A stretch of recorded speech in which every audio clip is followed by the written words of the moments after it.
Ini si Darpa nyanyi Kimi no Nawa mulu, lagi kayak apa? Nyanyi lagu apa judulnya ya? Yang Kimi no Nawa. Ya. Nyanyi. Nah, tapi gini. Selamat datang di iPods, Informatics Podcast. iPods adalah sebuah podcast dari HMIF Undip yang berisi perbincangan menarik dengan narasumber-narasumber spesial yang siap menemani hari-hari kalian.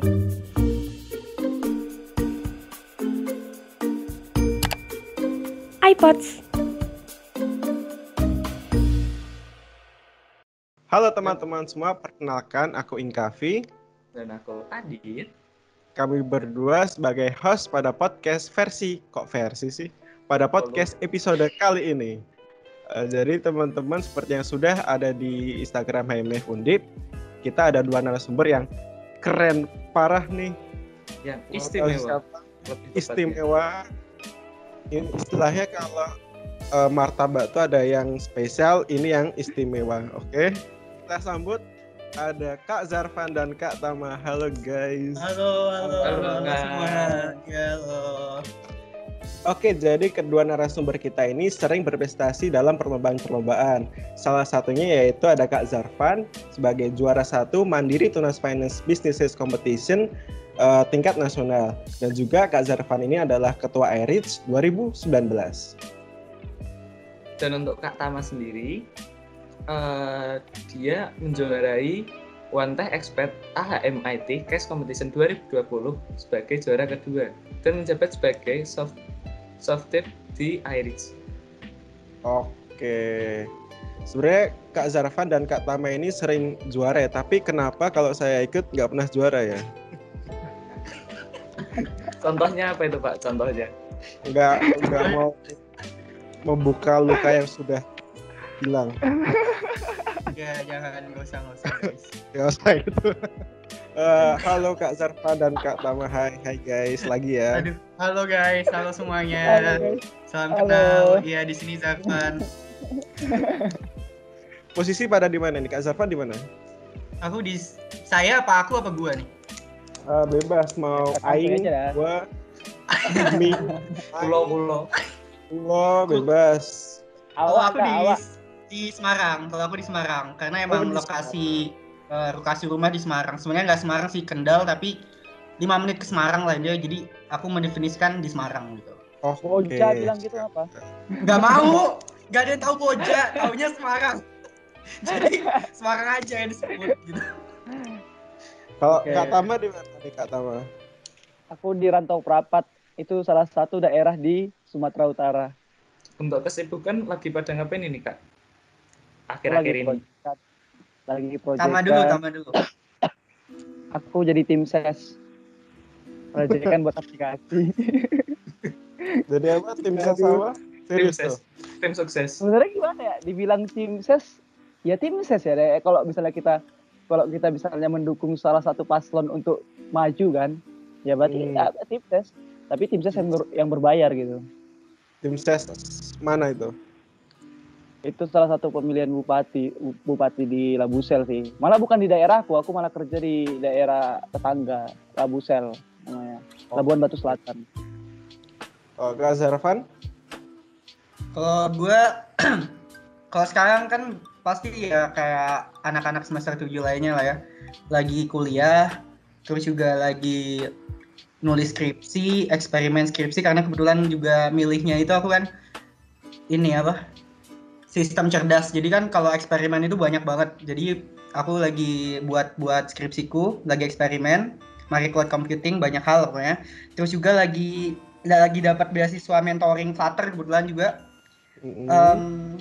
Jadi lagi belajar bikin Flutter dengan lebih baik, karena selama ini kurasa gua sama Tama juga ngerasa kita tuh sebenarnya codingannya hancur deh, indah kayak gitu.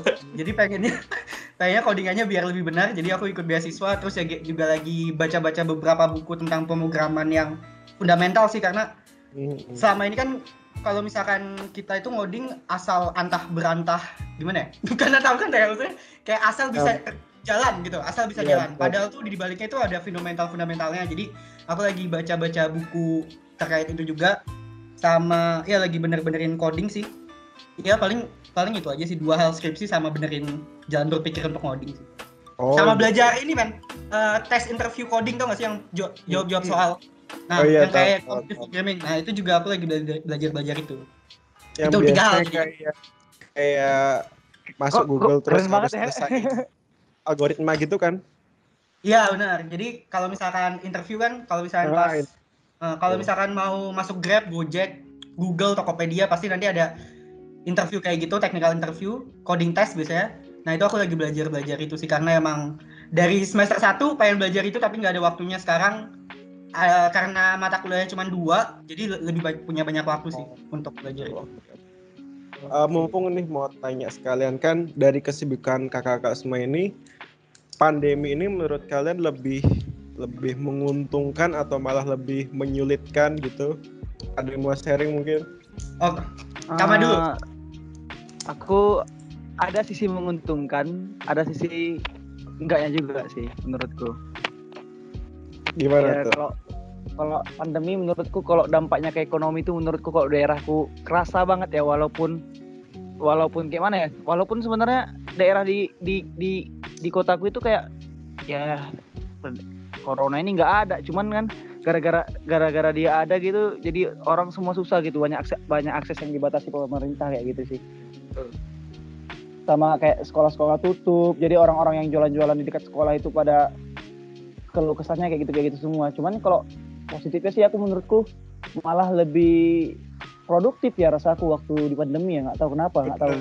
Ini aku juga ngerasa kenapa pandemi gini aku malah banyak dapat tawaran project gitu kan. Tapi aku sekarang ngerasa jadi ini kuliah jarang banget aku mikirin kuliah pokoknya gitu kan sampai sekarang. Karena lebih enak dapat duit cuy. Jadi mungkin kalau misal banyak project itu mungkin bisa oper gitu ya mungkin ya. Oper gimana nih? Aku nolak beberapa project juga sih jadi ya. Kalau Kak Zarfan gimana Kak Zarfan?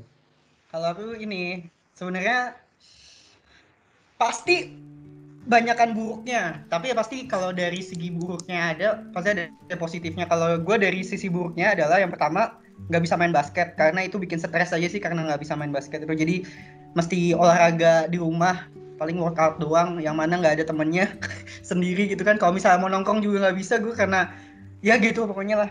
Kalau sebenarnya teman-teman basket, tapi entah kenapa gue masih agak parno jadi nggak basket, intinya kayak gitu.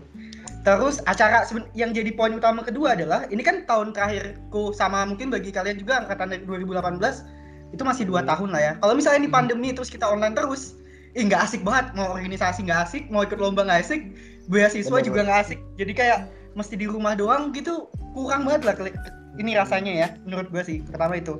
Terus lomba online itu feel-nya beda banget sama offline. Kalau online tuh cuman gimana ya? Rasa pengorbanannya jadi lebih sedikit dibandingkan ketika offline. Kalau offline mesti kesana, terus bayar, terus ketinggalan bis. Iya. Ketinggalan bis. Tapi kayak mepet mau ketinggalan bis. Intensnya gak kerasa kalau online gitu ya. Jadi pengorbanannya jadi nggak begitu kerasa lah kalau misal online, karena cuma submit, presentasi kelar gitu doang kan. Tapi positifnya adalah ya benar kata Tama tadi, yaitu bikin gue lebih produktif ya, karena jadi tahu mapping 24 jam itu mau ngapain gitu kan. Jadinya lebih produktif karena nggak ada mesti kemana-mana juga untuk kerja mau kuliah, nggak usah pergi-pergi, cuman di rumah aja. Jadi untuk planning waktunya itu jadi lebih enak gitu karena udah tahu gitu kan. Terus bikin jadwal gitu Mas, dalam 1 hari gitu dibikin jadwal per jamnya ngapain gitu, bikin berarti? Enggak sih, enggak juga. Cuman gue gini, kalau gue biasanya bikin kayak task dulu. Jadi kalau misalnya ada yang tahu kayak to do list, ataupun kalau gue makanya Habitika, jadi kayak gamifikasinya.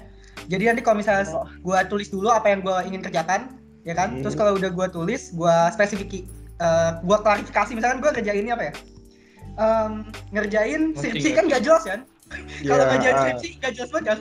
Gue ngapain ngerjain skripsi, harus gue klarifikasi dulu, maksudnya mau ngapain. Mungkin bab 1 bikin 1 paragraf, atau enggak 1 paragraf tentang apa gitu kan. Gue udah klarifikasi, baru gue kerjain. Jadi gue udah tahu kan, jadi tiap hari bisa cepet gitu. Kalau misalkan kita kuliah dulu jadi kayak nggak begitu attach sama to do listnya, jadi agak susah gitu. Kalau menurutku ya, nggak tahu yang lain, biasanya nggak gitu kayak gitu.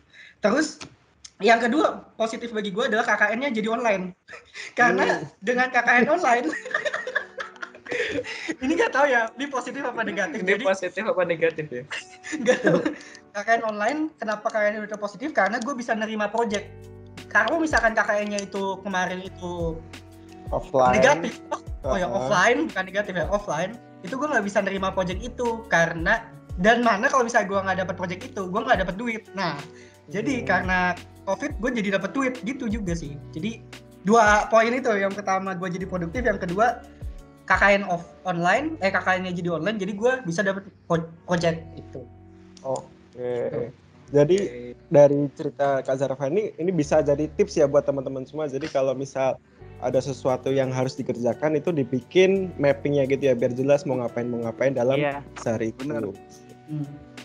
Tapi kalau aku buatnya ya langsung kayak gitu aja kan. Misalnya kalau aku kan paling kalau kayak laporanku sekarang kan ya perbaiki bab 1, ya udah. Tapi nanti gak jelas itu yang diperbaiki yang mana. Aku nggak sedetail itu sih, nggak sampai ngerjain. Soalnya, tapi yang penting kalau misalnya nanti malam pas aku udah lihat malam kan, oh ini belum ku kerjain, jadi ku kerjain aja walaupun dikit, nggak apa-apa, penting kerjain gitu aja. Tapi nanti ujungnya jadinya malam kan. Dikit. Soalnya otak manusia itu nggak bisa nggak ada proses mekanisme untuk masukin sesuatu terus nuntasin tuh nggak ada. Jadi mendingan kita checklist itu, jadi ada kerasa puasnya gitu. Karena kalau di otak doang nggak bisa sih gitu.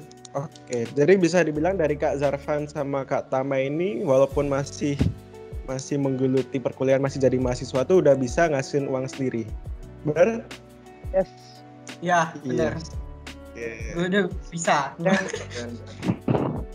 Udah gua nggak minta sih. Dan aku nggak pernah, dan aku udah nggak minta uang jajan lagi. Sama Tam. Nggak minta Tam. Oh iya, ini ada ada pengumuman baru. Jadi untuk podcast ini bayar teman-teman semua. Jadi kan enggak. Oke, mau nanya dong. Dari cerita kakak-kakak tadi kan aku nangkepnya itu bisa dapat banyak proyek kan. Nah, itu awal mulanya dari kakak-kakak sendiri bisa dapat tawaran atau ngambil proyek itu gimana? Kayak branding dirinya itu gimana? Nah, itu. Mantap. Siapa dulu yang mau jawab? Mungkin dari aku dulu ya, aku juga banyak project ini. boleh Novi. Kita kan pernah bangun project bareng, Novi. Iya, benar. Oke, jadi untuk penonton beri saya project. Oh, ini benar-benar personal branding yang bagus banget ini. Iya. Oke, boleh langsung dijawab siapa, Kak Tama apa Kak Zarfan dulu nih? Bebas, coba. Aku aja.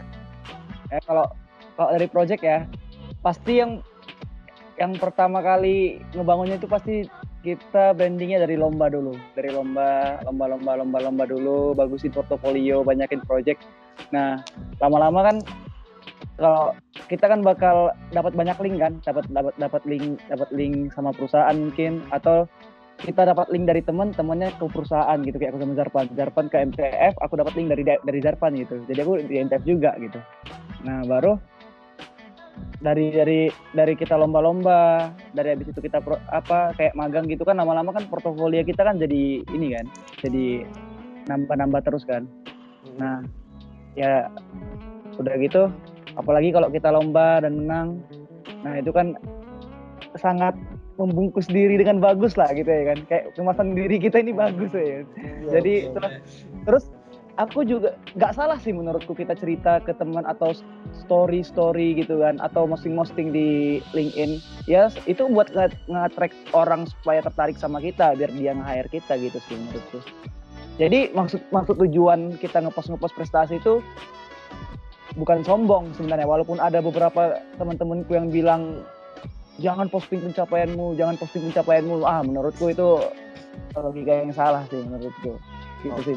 Kok orang yang posting pencapaiannya itu bukan berarti dia sombong, tapi bisa jadi dia branding diri untuk biar lebih naik lagi gitu sih. Oke. Kak Zarfan langsung. Kak Zarfan monggo.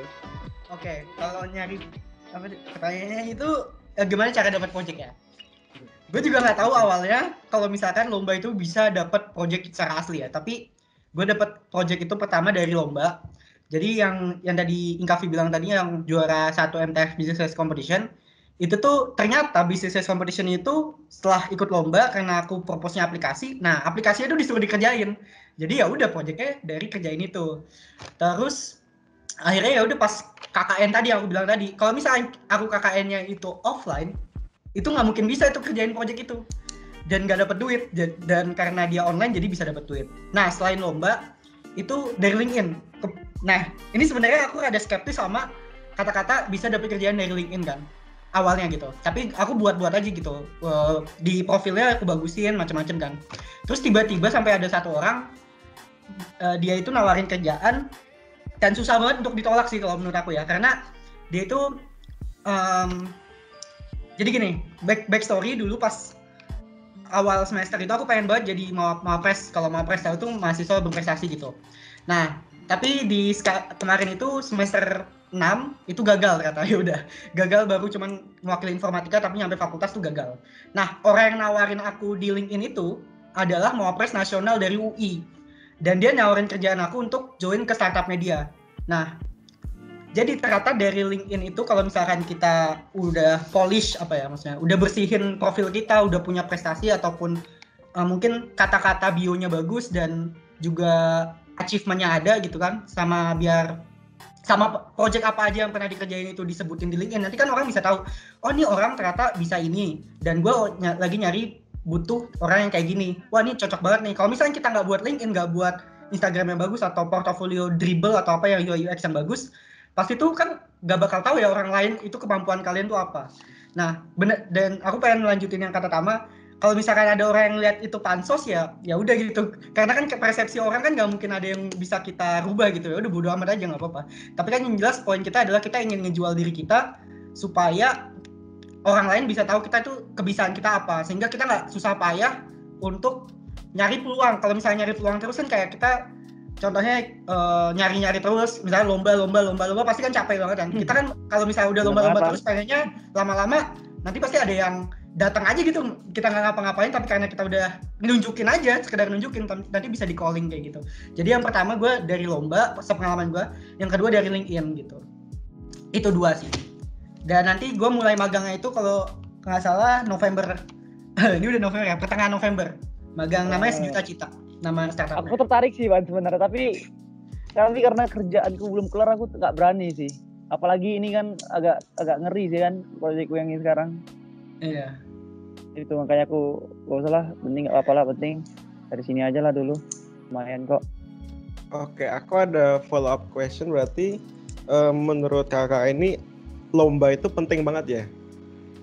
Penting, menurutku penting. Berkompetisi itu penting, biar jiwa untuk kompetisinya itu bangkit gitu sih. Menurutku jiwa kompetisi itu penting.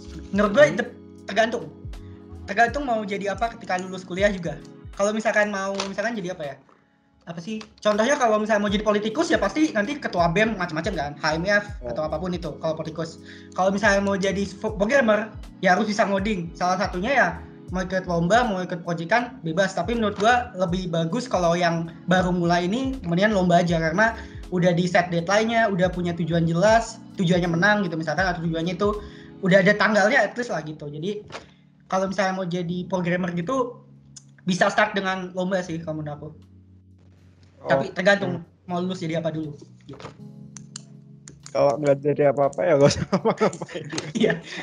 Tapi poinnya juga karena kenapa aku bilang kalau misalnya mau jadi politikus contohnya harus mau ikut organisasi, itu karena kalau misalkan di kuliahan aja, maksudnya di kelas aja, cuman kelas aja menurut aku sayang banget beneran. Karena kita tuh bisa kuliah itu dari MIT cuy, udah bisa di YouTube tuh udah ada dari MIT, udah dari Stanford, udah dari macam-macam kan sumber belajarnya. Jadi kalau misalkan ya kenapa nggak usah masuk kuliah, nggak usah bayar 6 juta gitu, tapi YouTubean aja gitu kan sama aja gitu nanti. Mendingan yang dicari di kuliah itu menurut aku di sisi social skill sama di luar kelasnya. Kalau itu menurut aku sih kayak gitu.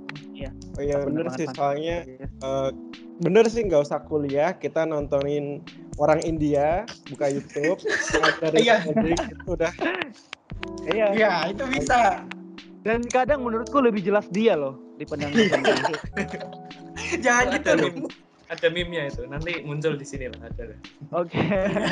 Terkadang lebih editor tolong ya nanti. Editor. Dan itu kita belajar sambil dihibur ya kan. Welcome to my Oke, kita lanjut ya. Jadi kita ini belum masuk ke yang sesi pertanyaan dari Instagram, jadi kita masih mau tanya-tanya dulu. Aku mau tanya tentang PKL nih. Jadi kan kalian kan kalau nggak salah bikin aplikasi MTF Go ya? Ya. Dan proyeknya itu sama udah berarti.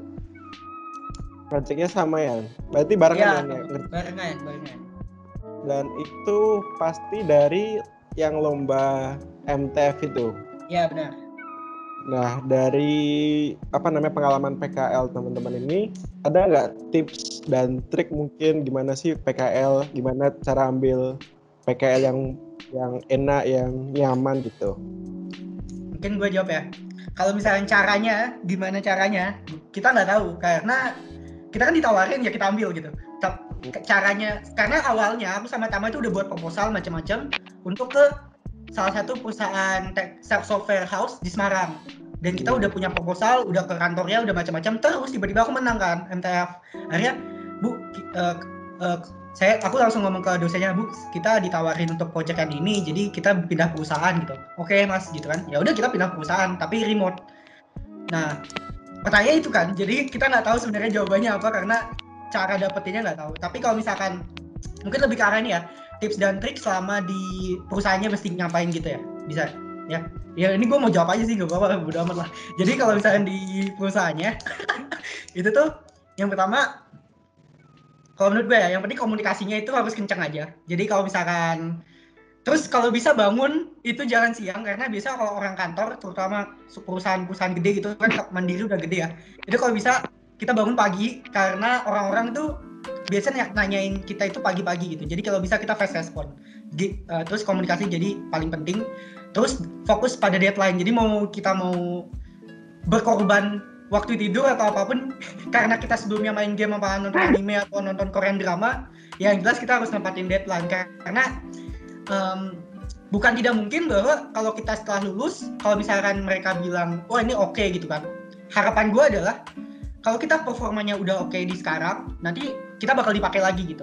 Jadi dan reorder dan macam-macam. Jadi kan itu menguntungkan bagi kita sama bagi mereka juga, karena kerjaannya bagus, kita juga dapat kerjaan lagi. Dan bisa juga nih yang dari Mandirinya juga karena ngelihat kita bagus nanti ngerekomendasin ke orang lain dan terus-terusnya, jadinya kita kan bisa nerima project yang banyak lagi gitu.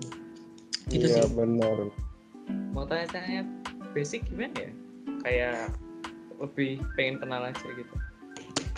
Kayak udah makan.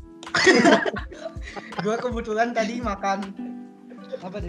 Udah makan belum, Dit? udah Bang. Udah dimakan supasup. Jadi kita langsung ini aja ya ke pertanyaan-pertanyaan dari Instagram. Mungkin aku dulu ya, Dit. Oke. Dari yang pertama yaitu ada WK mantap dari Kak Zarvan 104. Terus gak usah dibaca dong, ya ampun. Oke. Dari Rico _Lin. Mas Rico ya ini ya? Iya. Ya, Rico. Apa sih yang buat perkuliahan itu tidak membosankan? Gue tadi itu baru ngerasain caranya. Gue baru aja nih. Ini pertanyaan pas banget nih. Caranya adalah lu baca bukunya sama pelajarin materinya sebelum kuliah itu bisa bikin. Jadi kalau misalkan gue itu nggak tahu apa-apa terus datang pas kuliah itu pasti bosen. Tapi ketika lu udah tahu at least materinya apa, yang diajarin apa, dan lu udah paham gitu kan, itu pas kuliah jadi kayak oh gitu ternyata terus bisa ditanyain. Itu sih yang nggak ngebuat bosen, karena kan kalau nggak tahu apa-apa terus masuk blank doang ya pasti ngantuk kan. Kalau misalnya kita udah tahu at least sesuatu, jadi gue ngomong ulang aja sih, tapi intinya kayak gitu poinnya, paham ya? Tapi kok bisa semangat baca buku sebelum materi itu gimana? Nah itu sih kalau Itu yang susah ya. Kalau gue gini, pas kalau misalnya kalian dulu semester 5 ke atas itu kan bisa milih matkul kan. Nah pastiin matkulnya itu bener-bener yang kalian pengen tahu gitu. Selanjutnya tuh mau ngapain gitu. Maksudnya dari definisi matkulnya itu udah tahu. Jadi pas dikasih pengajarannya, dikasih bukunya macam-macam jadi lebih semangat gitu. Karena gue memang pengen belajar ini. Jadi ya gue pengen tahu gitu maksudnya itu gimana. Misalkan sama lebih ke arah lihat historinya dulu, misalkan kan tadi ada PDS itu permodelan dan simulasi, itu salah satunya logika fuzzy. Nah gue baru tahu logika fuzzy itu yang nyiptain namanya Zadeh, dan Zadeh itu gue lihat interviewnya di YouTube, itu ada interview udah tua banget itu jadi dia 1960 itu nyiptain fuzzy dan interviewnya itu 2010, jadi dia udah umur tua banget tapi ngomongin fuzzy juga gitu, jadi kayak wow gitu kan. Dan gue ngerasa jadi lebih seru gitu karena gue udah tahu historinya sama udah tahu aktor-aktor di belakangnya, jadi lebih ada gambaran dan macam-macam lah gitu ya, sama pilih yang paling suka gitu. Itu sih kalau gue. Ya mungkin jawabannya nggak relate ke semua orang, tapi itu gue nggak tahu karena gue orangnya penasaran sih guys gitu. Ya udah. Oke. Sepertinya kita beda spesies ya. Enggak juga. Enggak gitu. Lanjut. Apa nih? Ini pertanyaan dari Kak Riki ya, Kak Riki Tendo. Udah tahu ya baru tadi. Kak, kapan kawin? Itu pas banget question pertama. Kenapa pas aku ya, Bang? Pas aku. Pas banget, Bang Tama. Pas banget. Mantap, Dit. Kalau aku pribadi nargetkan tahun aku nargetkan pribadi tahun 2025. Oke. 2025 Tam. Wah, umur berapa? 26 gila ya? 2025. 27, 26. 2025 aku pengen aku kawin. Enggak tahu kenapa.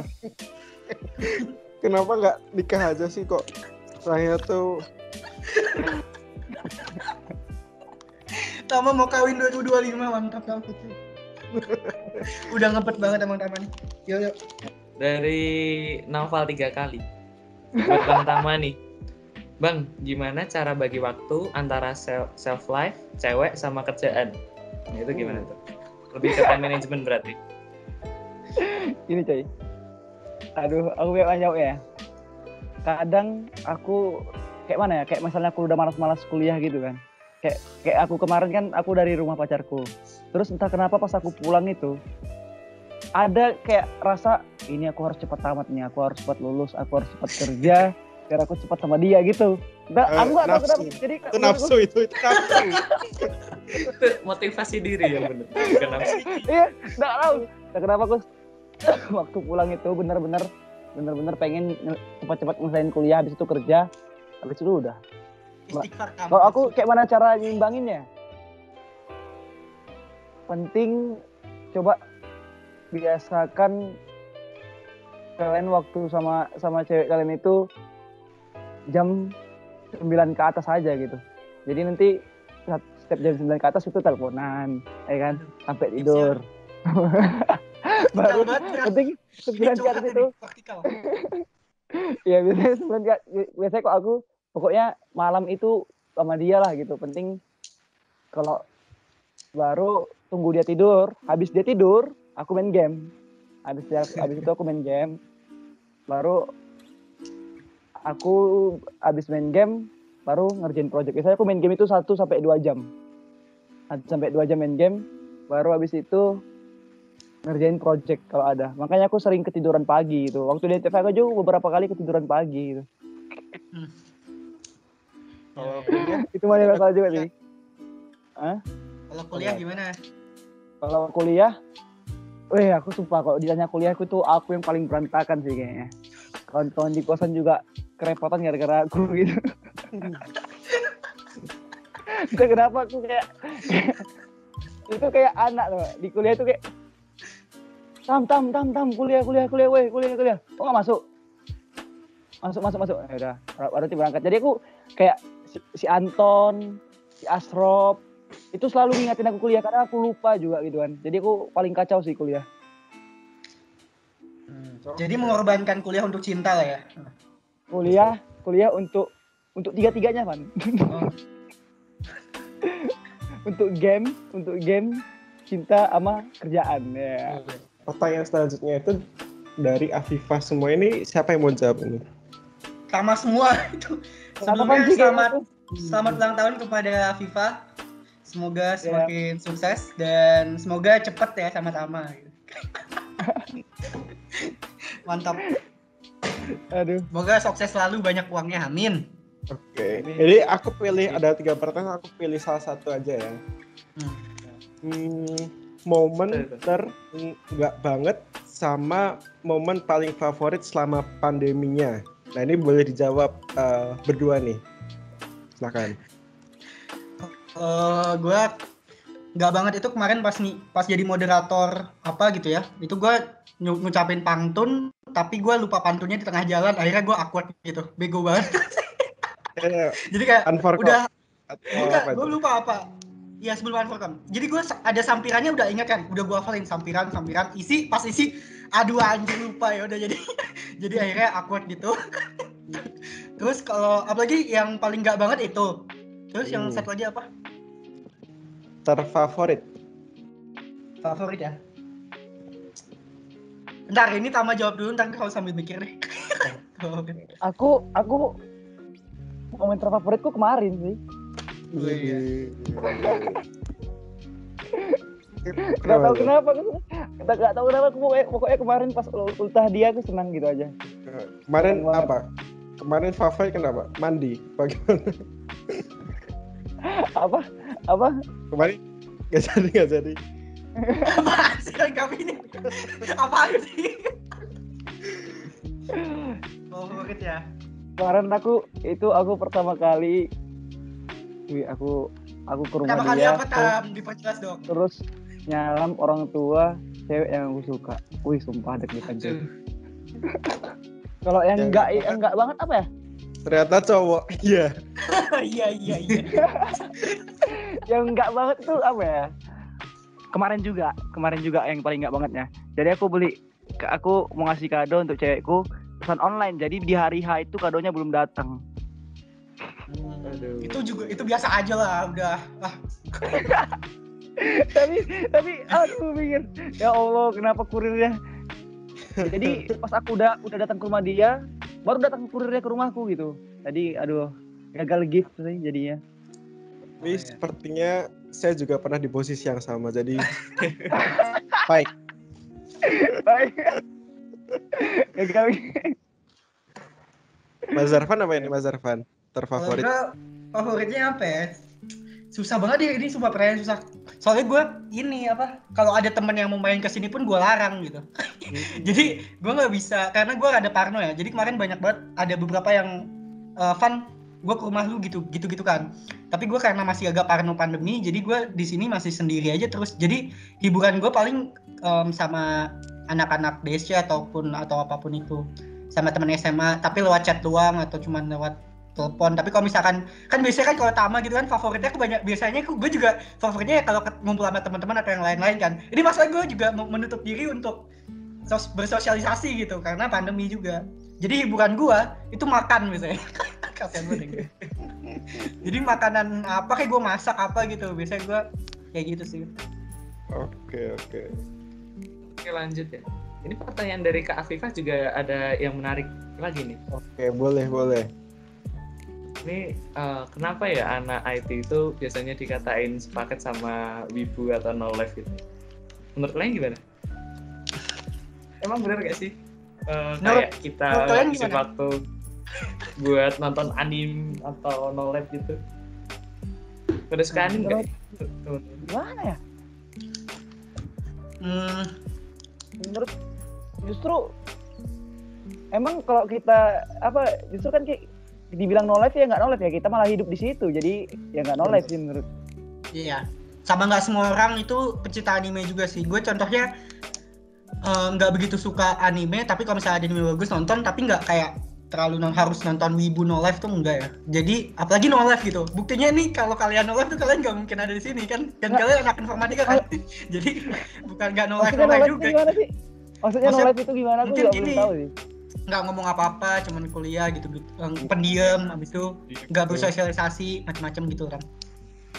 Terus kalau hidupnya anime doang mungkin gitu. Ya nggak sih? Apa gue salah ya? Nggak tahu juga sih gue definisi no life itu gimana. gue mendefinisikan diri itu secara subjektif. Tapi gini, emang stereotip yang udah ada sejak gue tahu, sejak SMA kan tahu kan anak IT kan gimana. Itu kayaknya sejak SMA gue udah tahu anak IT itu wibu pasti.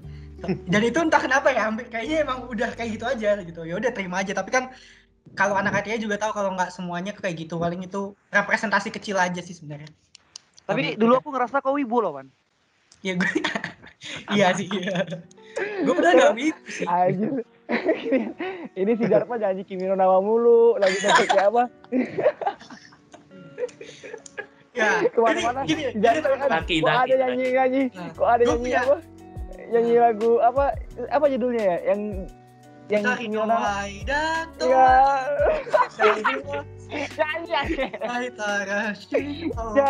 Nah, tapi gini, gue sekarang udah kalau menurut gue, setiap orang itu punya fase musiknya. Jadi gue SMP, itu gue Simple Plan, Avenged Sevenfold gitu-gitu. Terus gue akhirnya ke EDM, kayak Skrillex, terus macam-macam lagi, terus Calvin Harris gitu kan. Terus gue pas masuk kuliah, anime, ikut-ikutan juga. Terus lanjut lagi, kalau sekarang gue lagi suka lagu-lagu Indonesia nih, kayak Raisa. Oh sama sih, Man. Isyana gitu-gitu. Jadi menurut gue, setiap orang itu punya fase musiknya berbeda. Itu kata Gofar Hilman sih sebenarnya. Gila DJ coy. Ini tadi ada dari Kak Alvio Adel itu tanya tentang sedang proyek apa. Tapi tadi kayaknya udah dijawab ya. Nah, jadi kita pertanyaan selanjutnya ini dari Dimas Pandawi, tutorial Flutter dong gitu. Jadi mungkin ini teman-teman bisa jelasin apa sih Flutter itu dan pentingnya Flutter itu apa kan? Teman-teman ini semua sering pakai Flutter gitu. Siapa yang mau jawab? Mungkin kayaknya yang bakal buat tutorial Flutter si Darpan nah, karena dia udah belajar fundamentalnya jauh lebih jauh dan aku belajar dari videonya dia nanti. Gak gitu. Jadi gini ya, gue kalau jawab pertama apa itu Flutter. Jadi kalau apa itu Flutter mesti tahu dulu kalau misalnya pengembangan Android itu atau mobile itu kebagi jadi dua, yaitu pertama itu native sama hybrid. Native itu aslinya kayak misalkan kalau misalkan kita mau ngoding di Android itu makanya Java atau Kotlin. Kalau di iOS atau Apple product itu pakai Objective-C atau Swift. Dan itu cuman kalau kita coding sekali dan cuman bisa di-compile di mesin iOS itu tadi atau Android itu tadi satu doang gitu. Kalau misalkan yang hybrid itu bisa ke dua tempat. Contohnya itu Flutter. Jadi kita satu kali coding bisa langsung di-deploy ke Android sama iOS. Makanya itu dari segi biaya sama waktunya jadi lebih cepat. Nah sebenarnya hybrid ini nggak cuma Flutter doang. Ada beberapa, ada React Native, ada Flutter, ada Xamarin, ada Ionic, pokoknya banyak gitu. Dan pas tahun 2017 itu aku baru tahu tentang Flutter pertama kali itu tahun 2017 di mana itu pas rilis. Dan itu tuh udah ada tahun 2017 itu juga ada orang yang compare antara performa dari React Native yang hybrid tadi semuanya sama Flutter karena Flutter kan anak baru gitu.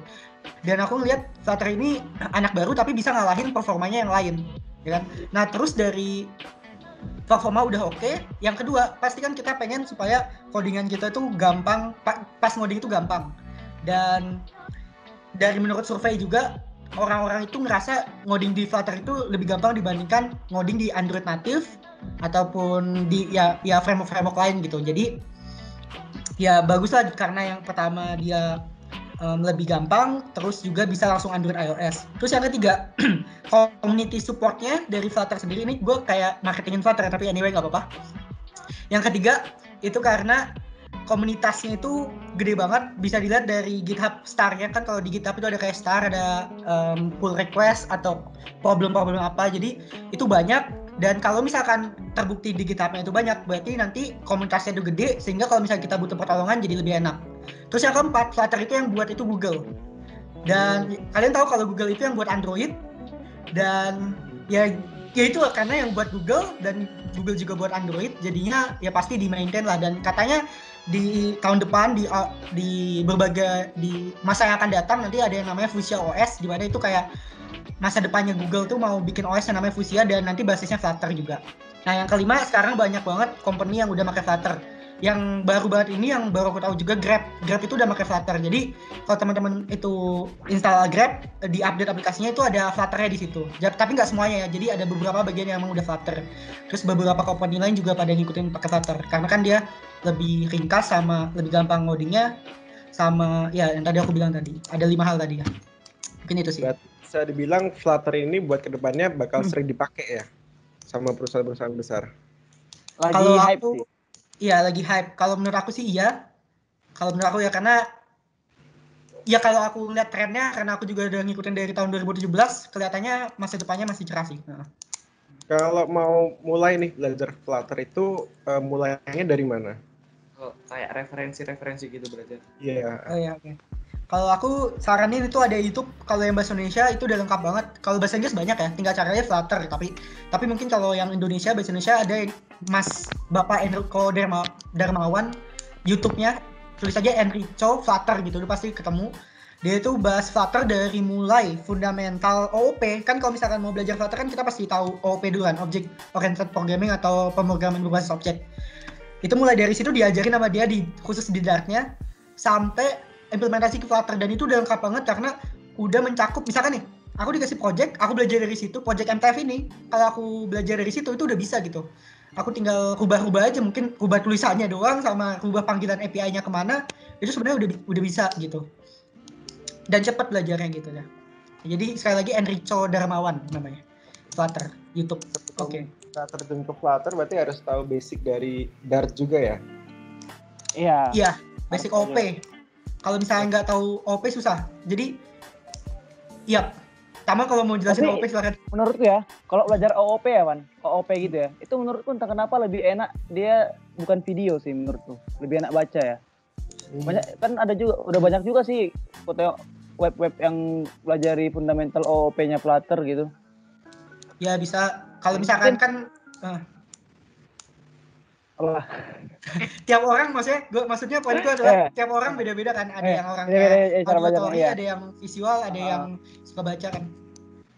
Awalnya pengalamanku dulu memang awal-awal dulu ya. Awal aku ngoding Flutter, aku memang suka banget nontonin video. Termasuklah si Rico itu. Nah, tapi lama-kelamaan nih, Van, kalau kenapa lebih enak baca dan lebih dapat detail sama konsepnya daripada ini nonton video. Iya. Bacanya itu apa? Ada bukunya?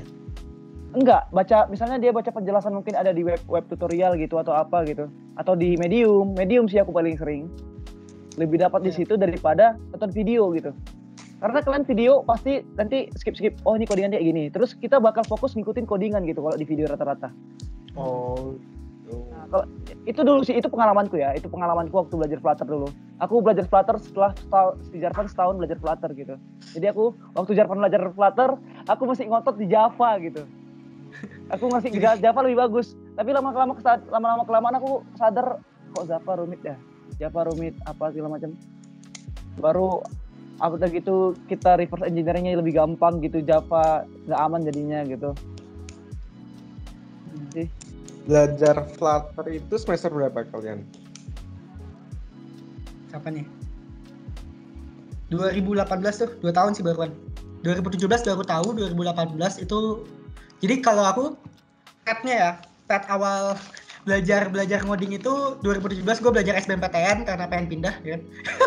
Terus gagal, sakit banget sih tapi. Terus akhirnya gue belajar chatbot pertama kali. Gue belajar semuanya tuh, chatbot, CTF, ethical hacking, macam-macam. Terus website, jadi tahu server backend sama mobile. Akhirnya karena udah belajar semuanya, jatuh cinta ke mobile. Jadi lanjutin Flutter gitu. Aku emang jadi mulai 2018 kalau aku. Itu waktu ini bukan ya, waktu PBP bukan? Karena PBP bukan, sebelum PBP udah belajar Flutter kalau aku. Udah belajar. Oh, PPO ya. Zaman-zaman PBO lah ya.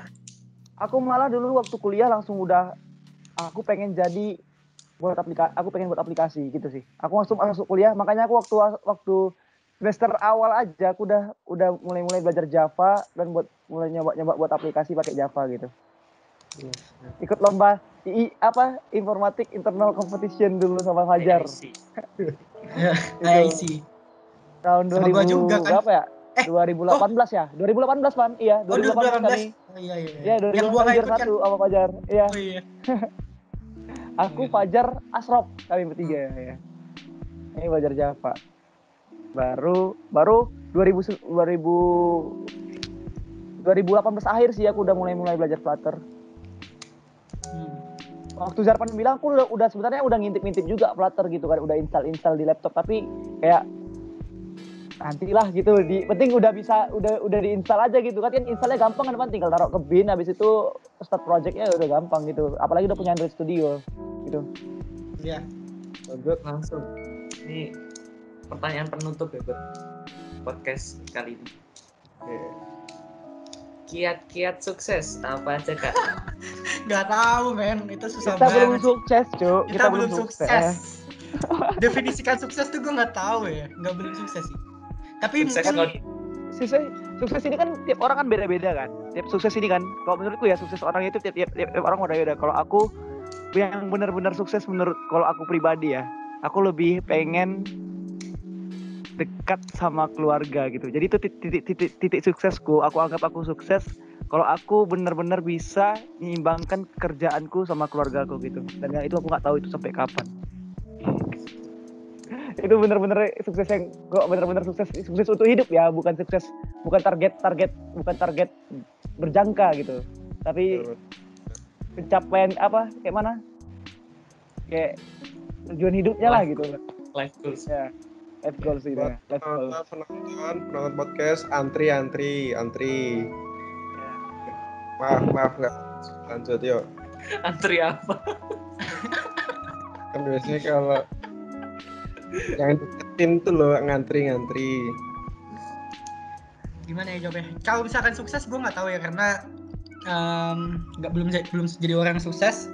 Tapi mungkin kalau misalnya pertanyaannya kenapa, gimana cara gue untuk, karena sukses itu bukan tujuan juga sih. Harusnya setiap hari kita harus punya at least something of kesuksesan. Tapi menurutku yang paling penting itu mempunyai ini sih, kebiasaan yang baik, karena kebiasaan yang baik itu akan menciptakan momentum yang akhirnya kita berlanjut terus untuk jadi lebih baik lagi gitu. Contohnya gini, kalau misalkan aku ngerasa cara jadi lebih baik adalah dengan belajar tiap malam gue coding interview, contoh itu ya. Misalkan jadi gue awalnya emang berat, tapi lama-kelamaan mungkin dipaksain, lama-lama itu bisa secara nggak sadar tiba-tiba udah langsung kerjain bla gitu kan. Dan itu menurutku udah di titik itu udah sukses dalam hal mengerjakan itu. Mungkin yang lain juga, habit yang lain yang pengen aku ini juga olahraga, misalkan udah seminggu ini workout di rumah sehari ya sehari enggak gitu, dan sekarang udah konsisten, dan itu menurut aku udah semacam kesuksesan juga. Jadi kesuksesan itu nggak selalu yang dilihat sama orang, tapi yang di-accomplish sama diri kita juga, menurut aku juga bisa ke-count sih. Dan karena kita udah melakukan hal itu, pasti nanti ujung-ujungnya ada sesuatu yang bisa kelihatan sama orang juga gitu. Contohnya ya yang menang lomba ataupun dapat beasiswa ataupun yang lain kan, karena kita udah ngelakuin hal-hal yang berat yang kita lakukan, nanti orang lain juga bakal ngeliat kita, tahu lah perjuangannya mungkin dari citra kita yang seperti apa gitu sih kalau menurut gue ya. Sebagai penutup, ini Kak Zarfan sama Kak Tama ada mau sepatah dua kata pesan enggak? Closing statement. Teman-teman yang mungkin masih tersesat di dunia informatika gitu.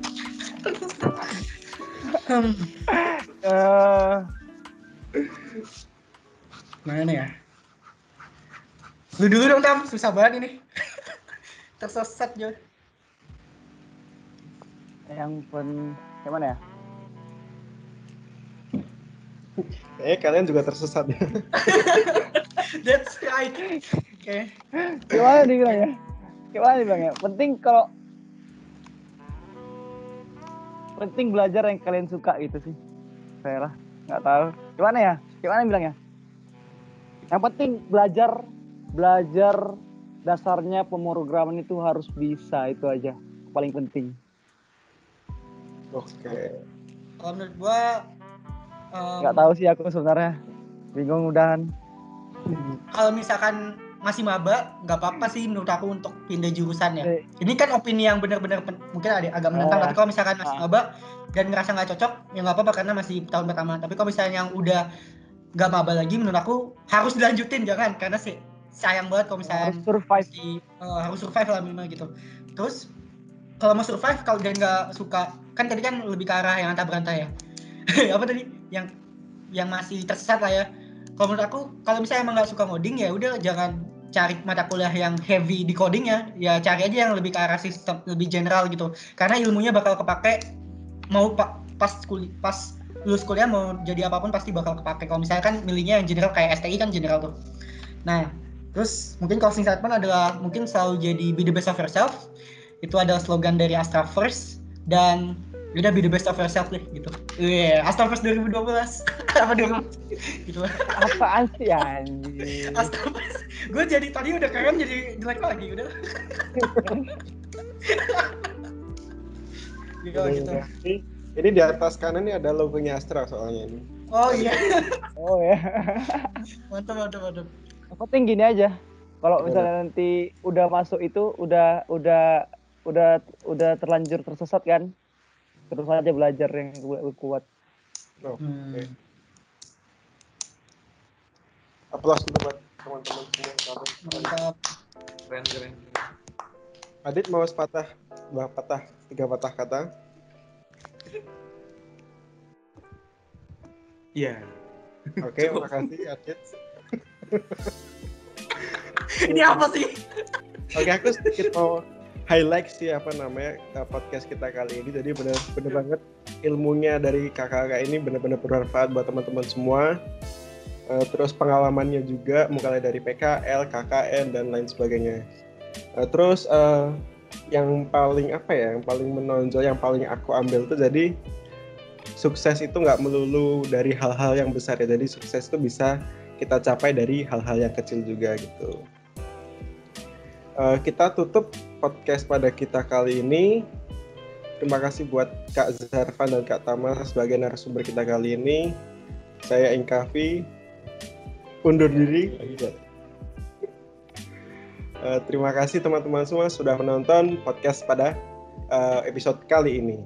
Jadi jangan lupa buat Kak Zarfan dan Kak Tama untuk pembayaran podcast kali ini bisa disalurkan melalui Kitabisa. Oke.